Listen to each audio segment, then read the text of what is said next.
24장 오늘 30절부터 35절까지 보겠습니다.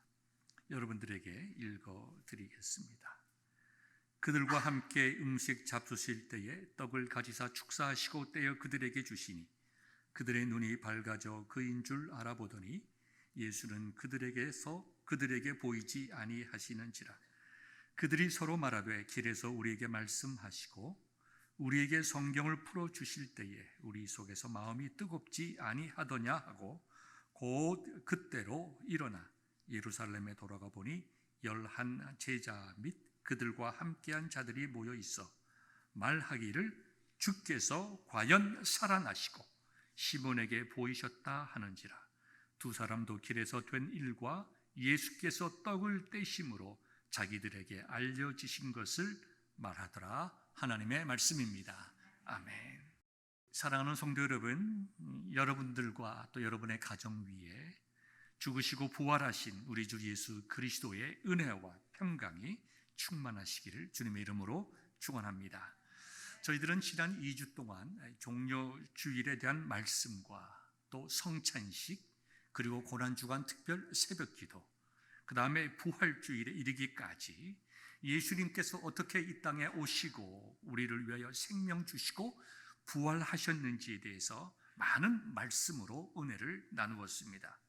지금 이 시간 예배에 하나님께 예배드리는 여러분의 심령 속에 이 많은 말씀들이 어느 부분이 여러분에게 은혜로 다가오고 계십니까? 예수님의 고난입니까? 예수님의 죽으심입니까? 아니면 예수님의 부활입니까? 어떤 장면들이 여러분의 마음을 스쳐 지나가고 있습니까? 어떤 분의 마음 속에는 날 위하여 생명 주신 예수 그리스도께 대한 미안하고 또 죄스럽고 또 고마운 마음이 함께 섞여서 매우 복잡한 마음의 상태를 이룰 수 있을지 모르겠습니다. 예수님 앞에 감히 머리를 들지 못하고 고개를 숙인 베드로에게 예수님께서 이렇게 물어보셨죠. 내가 나를 사랑하느냐? 그때 그 느꼈던 베드로의 마음이 혹시 이 시간 여러분의 마음이 아닐지 모르겠습니다. 정말 우리가 주 예수 그리스도의 은혜 속에 살아가고 있다고 이야기하면서도 은혜에 감사하지 못하고 은혜 받은 자로서의 삶을 살아가지 못하지만 그럼에도 불구하고 우리 마음속에 있는 주님, 나는 죄인이고 내가 주님 앞에 바르게 살아오지 못했지만 그러나 분명한 것, 내가 주님 사랑하는 줄 주님께서 아십니다. 이런 마음이 혹시 여러분의 마음이 아닐지 모르겠습니다. 이 모든 우리들의 스쳐 지나가는 이 마음들은 예수님께 대한 우리의 신앙 고백으로부터 시작됩니다. 예수님은 누구신가? 그 예수님이 나와 무슨 관계가 있기에 나를 사랑하신다고 말씀하시는가? 내가 스스로 나의 문제도 해결하지 못하는데 예수님께서는 왜 나를 위하여 생명 주심으로 죽음 이후의 영원한 삶에 대해서 분명한 확신을 주시는가? 우리는 감사하기도 하고 때로는 참 죄스럽기도 하고 때로는 미안하기도 한 마음이 우리 속에 계속해서 일어나게 됩니다. 그러나 우리의 느껴지는 감정 이전에 하나님의 말씀을 근거로 하여 내가 어떻게 예수님에 대해서 고백하느냐, 우리는 그것을 신앙 고백이라고 합니다. 특별히 에베소서 4장 13절에 나와 있는 것과 같이 우리가 다 하나님의 아들을 믿는 것과 하나 되는 일에 아는 일에 하나가 되기 위하여 우리는 공동의 신앙 고백을 하고 있습니다. 특별히 교회는 이 공동의 신앙 고백이 여러 개 있음에도 사도신경을 가장 기본적이고 보편적인 신앙 고백의 내용으로 우리가 받아들이고 있는 것입니다. 교회는 그리스도 안에서 같은 믿음을 고백하여야 합니다. 교회는 그리스도 안에서 하나 되어야 하는데 그 하나됨의 바탕이 우리의 신앙 고백이 된다는 것입니다. 오늘은 사도신경 우리가 말씀을 나누면서 5번째 시간입니다. 오늘 저희들이 함께 나눌 사도신경의 5번째 고백의 내용은 본디오 빌라도에게 고난을 받아 십자가에 못 박혀 죽으시고 장사된 지 사흘 만에 죽은 자 가운데서 다시 살아나셨으며, 이 내용의 말씀을 가지고 우리가 크게 두 가지를 말씀드리겠습니다. 첫 번째는 고백의 내용이 무엇인가? 본디오 빌라도에게 고난을 받아 십자가에 못 박혀 죽으시고 장사된 지 사흘 만에 죽은 자 가운데서 다시 살아나셨으며 라고 하는 이 신앙 고백을 매주일 드리고 있는데, 이 드리는 신앙 고백의 내용이 무엇인가? 그 다음에 우리가 이런 신앙 고백이 우리의 삶에 어떠한 영향을 끼치는가? 이 크게 두 가지의 내용에 대해서 말씀을 드리고자 합니다. 첫 번째로 신앙 고백의 내용에 있어서 본디오 빌라도에게 고난 받으신 예수님에 관한 내용이 무엇인가? 여러분이 잘 아시다시피 본디오 빌라도는 역사적인 인물입니다. 그는 AD 26년부터 36년까지 유다 지방을 다스린 로마의 다섯 번째 총독입니다. 이는 이 본디오 빌라도는 예수님의 무죄를 확신했습니다. 그리고 풀어주려고 많은 노력도 했습니다. 그러나 결국 정치적인 이유로 예수님을 십자가에 못 박히도록 내주고 맙니다. 예수님께서 분명히 본디오 빌라도 앞에서 재판을 받으시고 여러 가지 부당한 처우를 받으셨지만, 사실 우리가 이 부분에 있어서 왜 이런 고백이 들어갈까? 정말 본디오 빌라도가 예수님에게 가장 고난을 준 사람인가? 아니지 않는가? 그 당시에 종교적인 지도자들이 본디오 빌라도보다 훨씬 더 악한 방법으로, 악랄한 방법으로 예수님을 고난에 몰아넣고 결국 십자가에 못 박히게 하지 않았는가? 적어도 빌라도는 예수님의 무죄함도 알았고 풀어주려고 부단히 애쓴 사람이 아닌가? 우리는 이러한 질문을 가지고 우리의 마음속에 이해가 되지 못하는 부분들이 있는 것을 우리들은 알고 있습니다. 그러나 우리가 교회가 전통적으로 본디오 빌라도에게 고난받으신 예수님을 이야기할 때에 본디오 빌라도라고 하는 한 개인도 포함되지만, 이 본디오 빌라도가 의미하고 있는 함축적인 내용이 무엇인가? 우린 거기에 포커스를 맞추어야 할 것입니다. 결론적으로 말씀드리면 이 본디오 빌라도라고 하는 것은 예수님의 구원의 사역을 방해하는 모든 악한 영들을 상징한다고 보는 것입니다. 그 당시에 유대인들의 관점에서 보면 로마라고 하는 것은 세상을 지배하는 세력이었습니다. 로마 세력이라고 하는 것은 하나님을 대적하는 이방의 종교였습니다.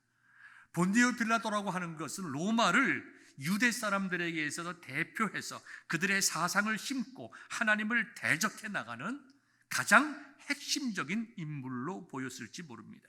비록 본디오 빌라도가 예수님을 가까이서 만났고 그가 예수님의 죄 없음을 알았고 거기서 더 나가서 예수님을 유대인의 왕이라고 공포까지 하였습니다. 우리가 요한복음 19장 19절부터 22절을 보게 되면 본디오 빌라도는 예수님의 이제 십자가의 죄패, 본디오 빌라도는 예수님께서 죄가 있었기 때문에 죄패에 이름을 지어오라는 것이 아니라 기록한 사람들이 십자가에 붙어 있는 죄를 기록하는 그 죄패에 나사렛 예수 유대인의 왕이라고 기록하라고 명령했습니다. 그 죄의 의미가 아니죠. 나사렛 예수 유대인의 왕이라고 하는 이 내용은 예수님의 죄가 아니죠. 전혀 죄와 상관없는 이야기일 뿐만 아니라 본디오가 믿었던 예수님에 대한 자신의 고백이었습니다. 그래서 히브리 대제사장들이 요한복음 19장에 쭉 내려다 보면 요청을 합니다. 그 말을 좀 고쳐주십시오. 어떻게 나사렛 예수가 유대인의 우리의 왕이 되십니까? 그 말은 뭐예요? 우리의 왕은 시저, 로마의 황제밖에 없는데 어떻게 예수님이 유대인의 왕이 됩니까? 그러니 그 앞에다가 자칭이라는 말을 집어넣어 주십시오 라고 본디오 빌라도에게 이야기를 합니다. 자칭 나사렛 예수는 자칭 유대인의 왕이었다, 이렇게 써달라고 요청을 했습니다. 그럴 때에 본디오 빌라도가 뭐라고 이야기를 했는가 하니까 내가 쓸 것을 썼다. 이 예수란 젊은 청년은 자칭 유대인의 왕이 아니라 이 사람은 유대인의 왕이다라고 썼습니다. 그것도 그 당시에 모든 사람들이 알아볼 수 있도록 히브리어와 로마어와 헬라어로 기록이 되었습니다. 전 세계의 모든 사람들이 나사렛 예수는 유대인의 왕, 즉 무엇입니까? 유대인들이 믿는 이 땅의 구주로 오신 그리스도이심을 본디오 필라도가 밝히 의지적으로 알게 하였다는 것입니다. 어떻게 보면은 예수 그리스도의 구속 사역에 대해서 놀라운 일을 한 분입니다. 그렇지만 그런 진리가 그 앞에 있었음에도 불구하고, 그가 유대인의 종교적인 왕이라고 하는 것을 인정했음에도 불구하고, 적어도 그 점에 있어서 이스라엘의 종교적인 지도자들과 타협하지 않았음에도 불구하고 유대인의 왕이신 예수님을 자신의 왕으로 받아들이기를 거부한 자였습니다. 그렇기 때문에 어떻게 보면 조금 더 선한 일도 했고, 어떻게 보면 조금 더 악한 일을 했을지 모르지만, 예수님을 영접하지 아니하고 예수님께서 이 땅에 오셔서 하나님의 백성들을 모시는 그 하나님 나라를 이루시는 일에 반대하고 받아들이지 않고 용납하지 아니한 그 모든 악한 세력의 대표자로 지금 본디오 빌라도가 있다는 것입니다. 여러분, 이 본디오 빌라도가 우리와 상관없는 사람입니까? 아닙니다. 본디오 빌라도에게 고난을 받았다고 하는 이 말 속에는 나 자신이 본디오 빌라도였다고 하는 것은 우리가 고백하는 믿음의 고백이 있어야 됩니다. 우리는 우리 스스로 하나님을 알기 전에 우리는 하나님에 대적했던 영혼들이었습니다. 늘 말씀드리지만 여러분들이 에베소서 1장과 2장의 말씀을 보면 주 예수 그리스도를 영접하기 전에 어떤 모습이었는가? 하나님을 알지도 못하고 예배하지도 못하고 공중의 권세 잡은 자들을 따라가면서 하나님께 대적했던 그런 자들이 바로 우리 자신들이었다. 이 시대를 살아가는 본디오 빌라도가 바로 나라고 했던 것을 우리가 고백해야 되는 것입니다. 본디오 빌라도에게 고난을 받으셨다고 하면 내가 예수님께 고난을 주었던 그런 자였다라고 하는 것이 우리의 마음속에 깊이 새겨질 때에만 내 죄가 무엇이었고 내 죄가 용서받았다고 하는 것의 의미를 바르게 깨닫게 되는 것입니다. 자기가 죄인임을 알지 못하는 사람은 자기 죄가 용서받았다는 것에 대해서 감동받지 않습니다. 그렇죠? 내가 무슨 죄가 있다고, 내가 무슨 죄인이라고, 내가 그래도 다른 사람들보다 더 도덕적으로 살고 정말 말 한마디라도 바른 말을 하며 살아가길 원했는데 왜 나에게 계속해서 죄인 그러느냐?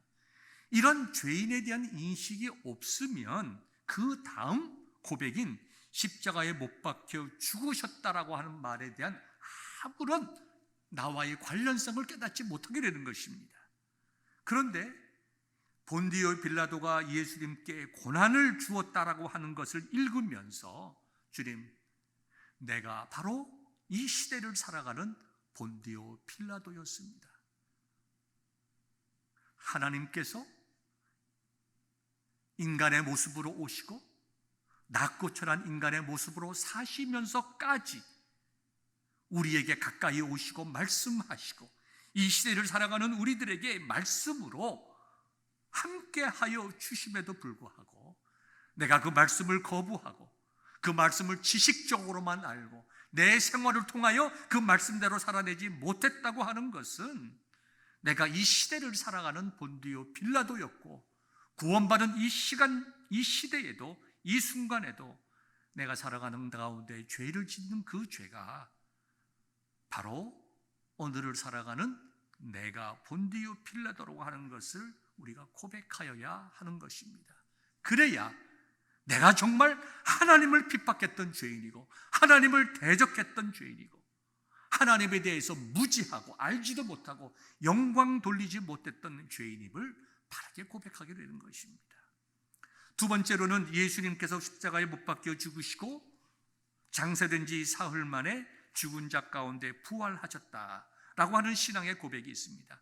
예수님께서 십자가에 못 박혀 죽으시고 장사되시었다, 완전히 죽으셨다라고 하는 것이 이 신앙의 고백이 나에게 어떤 의미를 가지고 있는가? 이 복음의 한 축이 되지 않습니까? 우리가 너무나도 잘 알고 있는 내용이지만 하나님의 말씀이라고 하는 객관적인 진리가 오늘을 살아가는 나에게 어떻게 주관적인 의미로 받아들여져야 하는가? 바로 그것은 예수님께서 나를 위하여 죽으셨다라는 것입니다. 여러분, 본디오 빌라도를 보십시오. 그는 예수님께서 종교적인 의미로 볼 때에 유대인의 왕이라고 하는 것을 알았습니다. 예수가 유대인의 왕이라고 주장하는 것이 전혀 잘못이 없다는 것도 너무나 잘 알고 있었습니다.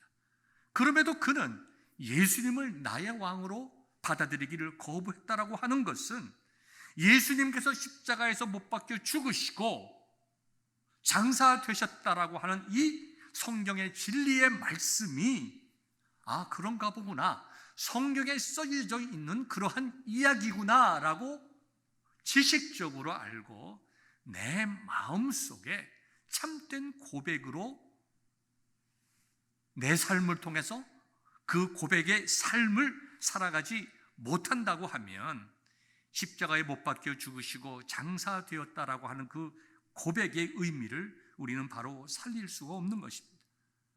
예수님께서 십자가에 못 박혀 죽으시고 장사되었다라고 하는 것은 곧 내 죄로 말미암아 본디오 빌라도와 같은 예수님께 고난을 주었던 그런 이 죄인을 하나님께서 원수 갚지 아니하시고 나를 살리시기 위하여 생명을 주셨다라고 고백하는 것입니다.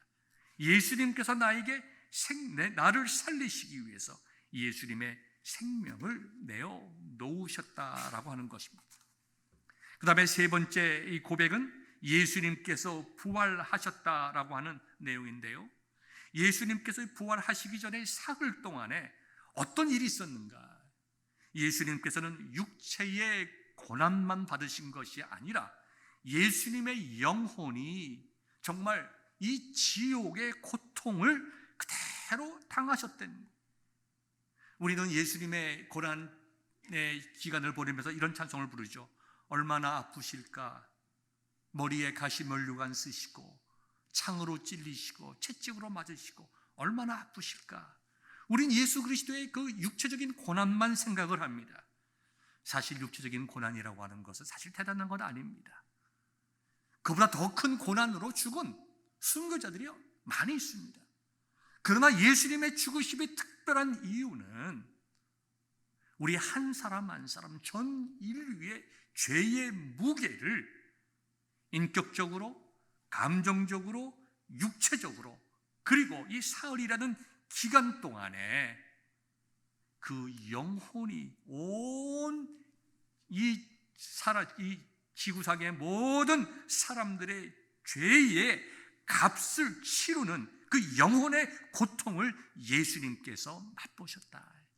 그래서 영어 성경에 보면 그런 의미로서 예수님께서 지옥에 내려가셨다. 실질적으로 예수님께서 지옥에 내려가신 것이 아니라 물리적인 장소, 영적인 장소에 내려가신 것이 아니라 지옥에서 고통당하는 그 모든 영혼들의 고통을 죄 없으시고 하나님이신 예수님께서 당하셨다. 무엇 때문에?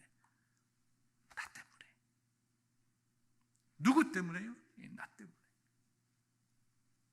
그리고 부활하심으로 저와 여러분들에게 새로운 생명을 주셨다. 예수님께서 부활하셨습니다 라고 고백하는 것은 내가 예수님으로 인하여 살았습니다.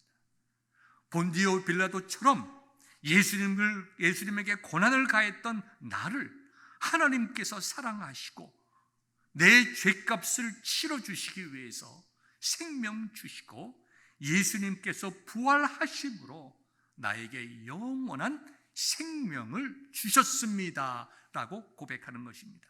여기 영원한 생명이라고 하는 것은 죽지 않는 삶을 말하는 것이 아닙니다. 모든 영은 죽지 않습니다. 나중에 예수님께서 재림하실 때에 죽었던 육체와 부활하여 예수님 앞에서 심판을 받고 영원한 죽음의 삶이든지 영원한 고난의 삶이든지 영원한 기쁨과 영광의 삶이든지 이 둘로 나눠지는 것이지, 모든 영혼은, 인간은 궁극적으로 영원히 죽질 않습니다. 예수님께서 나에게 새로운 생명을 주셨다라고 하는 것은 내가 죽지 않는 영원한 삶을 산다는 것이 아니라, 영어로 얘기하면 everlasting life, 하나님과 함께하는 삶을 주셨다는 거예요. 하나님 안에서 영원한 삶을 주셨다는 거예요. 하나님의 영광에 동참하는 영원한 삶을 주셨다는 것인데요, 고린도전서 15장 17절에 보면 이런 말씀이 있습니다.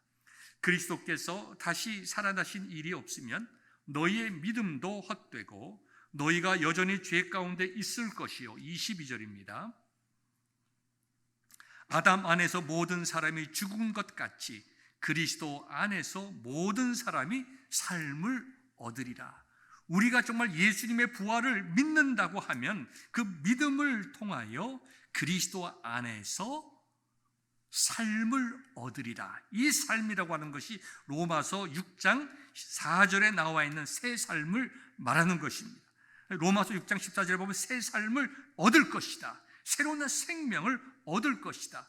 그리스도 안에서 주 예수 그리스도께서 고난받으시고 십자가에 못 박혀 죽으시고 그 다음에 사흘 만에 부활하셨다라고 하는 그 믿음 안에서 영원한 새 생명을 얻게 될 것이다.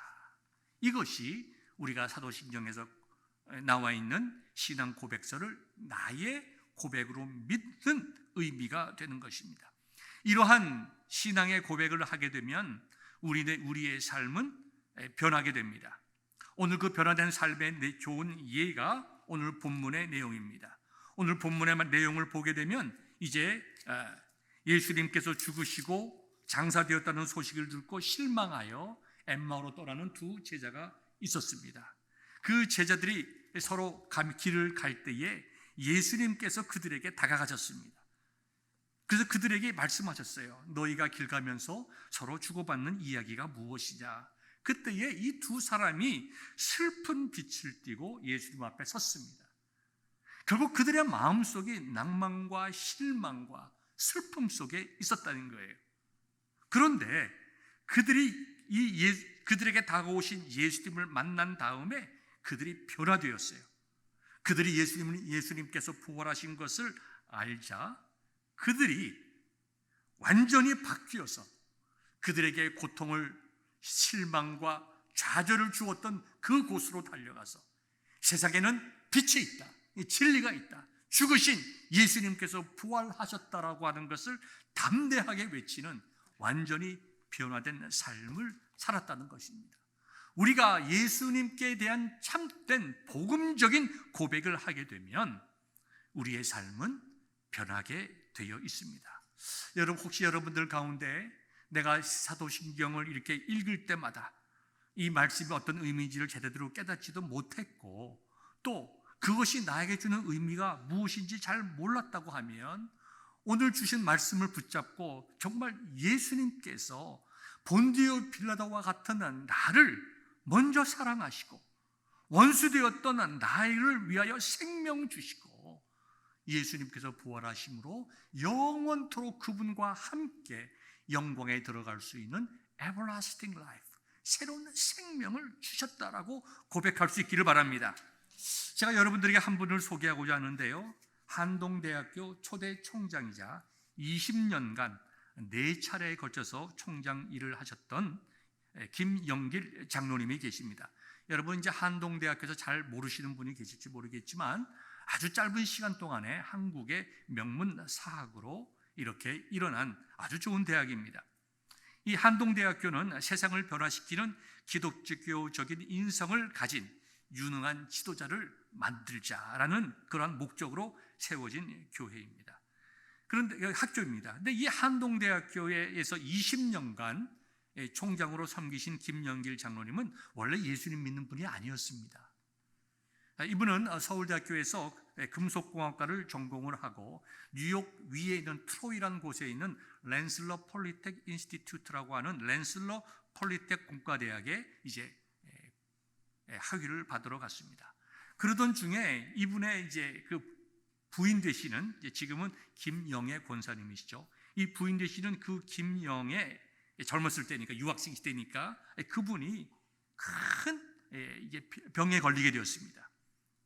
그런데 이 김영길이라고 하는 이분은 전혀 예수님을 믿지 않을 뿐더러 교회에 전혀 당연히 나가지도 않고, 그 당시에 뭐 1970년대 60년대 후반부에 정말 교회 가야 김치도 좀 먹고 교회 가야 한국 사람들을 만나는 그런 때에도 교회에 나가지 아니하고, 목사님이 신방 오시면 뒷문으로 나가서 그냥 딴 데 가버리고 하던 그런 분이었습니다.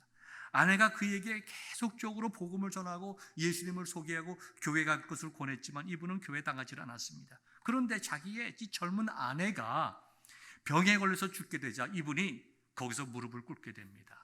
하나님, 예수님, 정말 하나님이 살아계시는 분이라고 하면, 정말 내 아내의 말대로 우리를 사랑하시는 분이라고 하면 하나님께서 사랑하시는 내 아내 김영애 살려주세요.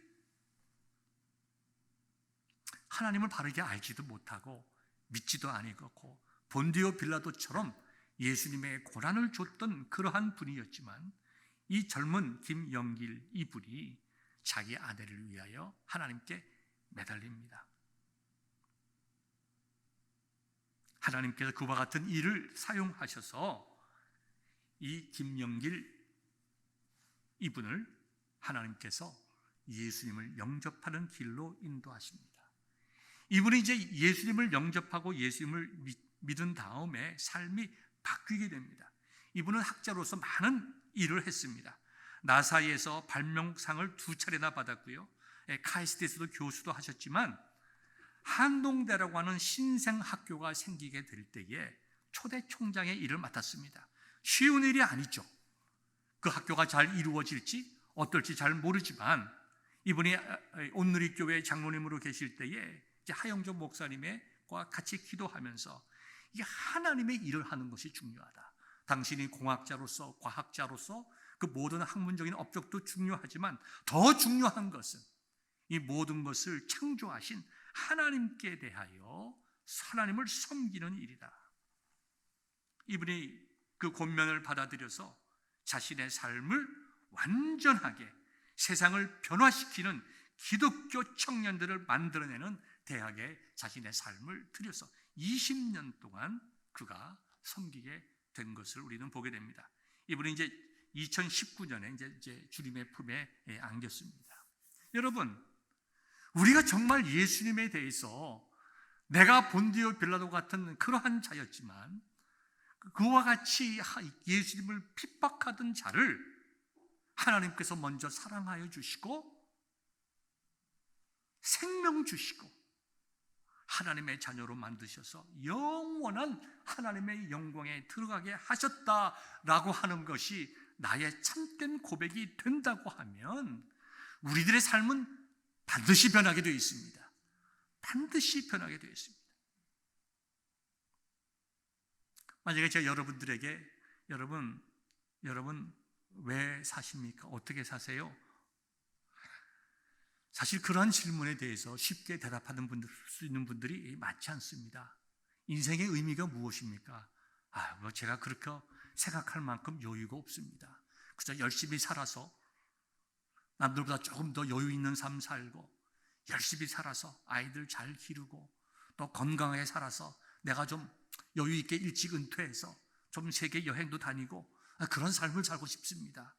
그 다음에 나이 들어서 죽으시면 그거야 그 죽음 이후야. 우리가 어떻게 알겠습니까? 현재 일도 내일 일도 모르는 우리가 죽음 이후에 어떤 일을 알 수 있겠습니까? 그래서 좋은데 갈 줄 알고 그래서 좀 선하게 살아야 되지 않겠습니까?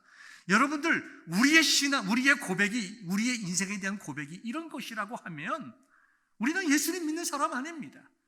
우리가 매주일 우리가 사도신경을 고백한다 하더라도, 달달달달 외우고 그 뜻이 무엇인지 안다 하더라도, 성경 공부를 통해서 배웠다고 하더라도, 우리가 우리의 인생에 대해서 과연 어떻게 생각하고 내 인생의 목표와 가치가 무엇인가에 대해서 바르게 신앙으로 정립하지 못했다고 하면 우리는 이 시대를 살아가는 또 다른 본디오 빌라도예요. 하나님께서 예수 그리스도를 우리에게 보내주시고 우리를 구원하신 것은 하나님의 놀라운 덕을 세상 가운데 선포하게 하심이라고 분명히 말씀함에도 불구하고 우리는 하나님께서 우리를 구원하시고 정말 예수님께서 육체적으로, 정신적으로, 감정적으로, 영적으로 내 모든 죄의 값을 대신 지신 고통을 당하심으로 나를 하나님의 자녀로 세우셨는데 우리는 그 모든 가치도 모르고 그렇게 하신 이유도 모르고 살아간다고 하면 우리가 이 시대를 살아가는 본디오 빌라도가 아니면 누구겠습니까? 우리가 예수님께 대한 복음적인 고백을 한다라고 하는 것은 우리의 삶을 통해서 내 인생이 무엇이냐에 대해서 분명하고 바른 고백이 있는 것입니다. 옛날에 최희준이라고 하는 가수가 이런 노래 불렀죠. 인생은 나그네 길, 어디서 왔다가 어디로 흘러가는가. 구름이 흘러가듯이 어디로부터 왔는지 어디로 흘러가는지 참 그걸 우리가 어떻게 알겠느냐. 굉장히 허무적인 노래죠. 그 많은 사람들이 좋아했습니다. 왜요? 다 그 노래에 공감하기 때문에. 그러나 우리는 아닙니다. 예수님께 대한 바른 신앙을 고백하는 우리들이라고 하면 내 삶은 하나님께서 하나님의 영광을 드러내시기 위해서 하나님의 아름다운 덕을 이 세상에 선포하게 하기 위하여 세상에서 뽑아내신 하나님의 아들이다. 내 삶의 이유와 목적과 가치와 살아가는 방법이 예수님께서 우리에게 보여주신 진리의 길을 가는 것임을 우리가 고백하고 그런 삶을 살아가기 위하여 부단히 기도하며 성령의 인도하심과 도우심을 구하는 삶이 되어야 되는 것입니다. 그래야 저와 여러분들의 신앙 고백이 주님께서 인정하시는 바른 신앙의 고백이 되는 것입니다. 여러분 가운데 이제 한 분이라도 여러분 삶이 어떻습니까? 어떻게 살아가십니까? 뭐 그냥 그럭저럭 살아갑니다. 왜 사십니까? 목사님 왜 그런 거 왜 물으세요? 목사님은 뭐 왜 사는지 아십니까? 대들지 말고 내가 사는 것은 날 위하여 생명 주신 예수 그리스도를 위하여 살아갑니다. 나는 부족하지만 본디오 빌라도와 같은 나를 위하여 생명 주신 그 예수님께 고마워하는 마음으로 감사하는 마음으로 부족하고 많은 것 없지만 내가 하루하루의 삶을 통해서 주님 닮아가며 오늘 하루도 작은 일에서 주 예수 그리스도의 십자가의 은혜를 정말 증거하며 삶의 현장 속에서 예수님 믿는 사람처럼 살아가기를 소망합니다. 내 삶의 영원한 곳을 바라보면서 믿음의 삶을 살아간다고 얘기할 수 있는 저와 여러분 되시기를 주의 이름으로 축원합니다. 두 번째로 우리가 예수님께 대한 바른 고백이 있다고 하면 우리는 마음속에 평안을 얻습니다. 옛날에 선교사님들이 우리나라에 와서 선교를 할 때요, 노새를 타고 다니시기도 하고 말을 타고 다니시기도 했습니다. 그러다가 이제 차가 이제 들어오면서 선교사님들이 이제 집차와 같은 그런 차들을 타고 다니셨는데요. 한 선교사님이 시골 전라도 지역을 선교하다가 보니까 한 여름에 땡볕이 이제 내리쬐는데 한 아주머니가 무거운 이 머리에 짐을 이고 지금 땀을 뻘뻘 흘리면서 이마에 땀을 닦으면서 걸어갑니다. 이 선교사가 보니까 참 측은하기도 하고 참 안 돼서 차를 세운 다음에 아주머니 이렇게 얘기를 했겠죠. 서툰 한국말로 아이고 그냥 여기 좀 타세요 하고 태워줬습니다. 어디까지 가십니까? 얘기를 하며 가고 있는데 이 선교사님이 이 백미러로 보니까 이 아주머니가 고마워 어쩔 줄 할 줄 모르면서 그 무거운 짐을 그대로 머리 위에 들고 있는 거예요. 너무 이상해서 아주머니 왜 그 짐을 내려놓지 않고 머리 위에 이고 있어요? 아이고 서양 선교사님 나를 태워준 것만으로도 너무나 고마운데 내가 너무너무 미안해서 이 짐까지 어떻게 내려놓겠습니까? 여러분 그 아주머니의 마음을 이해하시죠? 나쁜 마음 아닙니다.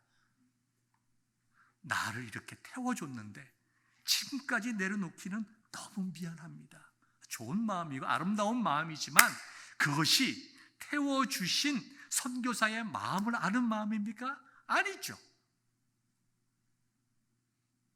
그 뜨거운 여름에 차에 태워서 편안하게 길을 가게 하시는 그 선교사님의 마음속에 아주머니, 제가 아주머니만 태워드린 거지 짐은 태워드린 것 아닙니다. 계속해서 머리 위에 이고 계세요? 그런 것 아니잖아요. 그런데 우리가 예수님을 믿고 구원을 받았다고 하면서도 여전히 우리 인생의 모든 짐들은 내가 다 지고 살아가고 있는 거예요. 이 주님 얼마나 안타까우시겠어요. 오늘 본문으로 돌아가 봅시다. 오늘 본문을 보게 되면 이 엠마오로 가는 두 청년이 실망과 낭망으로 갔어요. 그럴 때 예수님께서 그들에게 나타나셔서 그들과 대화하셨습니다. 너희들이 왜 그러느냐? 그럴 때에 예수님께서 예수께 얘기를 합니다. 아니, 지금 지난 며칠 동안에 일어난 일은 모른단 말입니까? 이야기를 합니다. 그러면서 정말 우리는 예수란 사람이 이스라엘을 속량할 자라고 바랬는데 그냥 죽고 말았습니다. 이미 죽은 지가 사흘이 됐습니다. 또 어떤 여자들은 그 예수가 살아났다고 얘기해서 혼란을 주고 있습니다. 이런 여러 가지 얘기를 하는 거예요. 예수님을 사랑하고 예수님에 대한 지식도 가지고 있고, 그러나 예수님께서 이 땅에 왜 오시고 왜 죽으셔야만 하고 왜 부활하셔야만 하는지에 대한 그런 깨달음이 그에게 없었어요. 그래서 예수님께서 말씀하셨습니다. 모세와 모든 선지자의 글로 시작해서 성경에 쓴 바 예수님에 관한 것을 자세히 설명해 주셨어요. 그리고 그들이 이제 예수님과 함께 식사를 하게 될 때에 예수님께서 그들에게 떡을 축사하시고 떡을 나눠줄 때에 그들이 영안이 눈을 열려서 예수님 것을 알아보게 되었다. 그들이 그 후에 한 일이 무엇입니까? 실망과 낭망에서, 좌절에서, 슬픔에서 기쁨과 감사함과 새로운 삶의 소망과 이유를 가지고 예루살렘에 돌아가서 예수님께서 살아나셨다라고 외친 것 아닙니까? 이처럼 우리가 예수님께 대한 바른 믿음과 확신을 가진 소망이 있다고 하면 우리의 인생이 바뀐 것뿐만 아니라 우리의 삶이 어려움과 슬픔으로부터 기쁨과 감사함으로 바뀌는 것입니다. 여러분들 가운데 예수님을 믿으면서 구원받은 것을 알고 있으면서 내가 죽은 후에 하나님의 나라에 갈 걸 압니다라고 하면서 오늘 내일에 일어날 모든 문제들에 대해서 고통 가운데 있습니까? 우리가 우리의 모든 짐을 예수님에게 맡깁시다. 나를 위하여 생명 주시고 나를 구원하신 그 예수님이 우리의 인생에 살아가는 문제들을 해결해 주지 않으시겠습니까? 우리가 바른 믿음의 고백이 없고 우리가 그걸 붙잡고 있으니까 문제가 해결이 되지 않는 거예요. 주님, 생명 주심으로 나를 구원해 주신 예수님, 영원한 생명을 주신 예수님, 내 오늘의 문제, 내 가정의 문제, 내 자녀들의 어려운 문제들, 부부간의 갈등들, 비즈니스에 어려움이 있다 하더라도 하나님께서, 우리 주님께서 능히 우리의 기도를 들으시고 이루어 주실 줄 믿습니다. 이와 같은 믿음의 고백이 저와 여러분들에게 삶을 통해서 증거될 수 있기를 우리 주님의 이름으로 축원합니다.